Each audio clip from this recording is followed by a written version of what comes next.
Most of our kids, they get that initial clothing allowance, and sometimes they might be involved in that shopping, but a lot of times they're not.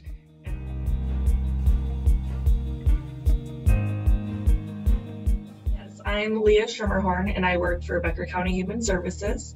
I work in the adoption and permanency world of it.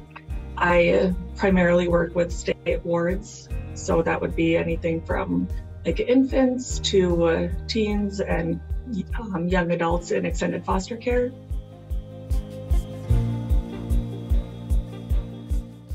It's usually clothes that are donated to them and they don't really have a say in it. So I think it's important for them to be able to go out and pick the things that they want. Might be really thrifty and want to get as many things as they can with that money, whereas there might be like some of the older youth that are like, you know, I'm gonna get the trendiest thing out there and that's gonna be the whole budget. So it's kind of like giving them that power to spend it how they want. I would say last year I had a particular youth that he was just blown away by the fact that we were out doing the shopping, and it was fun to be able to do kind of like the pricing, you know, if you like look at this rack, it's 2 for 1 or whatever, like things like that. But then like, you know, made sure to save money for the full backpack he wanted.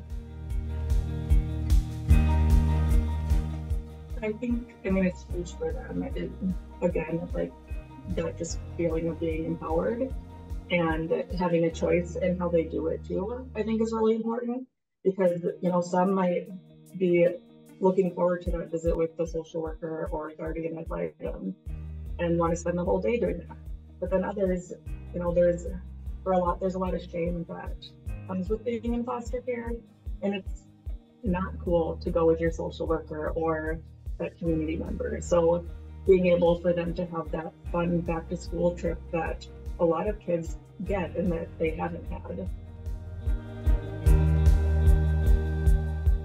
Everything from the 5K fundraising to the event is just, I mean, it's really amazing. And this year I actually got some kids involved in it, and it was just super cool because 2 of them do have a lot of shame, and they try to get away from that foster care status. I had let them know about the event, and Kim with Foster Adopt Minnesota, she had actually asked me about it, and she sent shirts for the kids, and I did not think that they would wear them.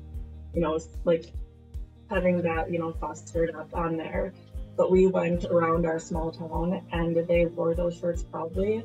And one of the girls, who is extremely shy, was the one that stepped forward and said, "We're raising charities for foster care." So it just like, it was a really emotional moment, and just for those siblings to be together and just feel good about what they were doing. I think that's really going to stick out when we do the shopping event in the fall.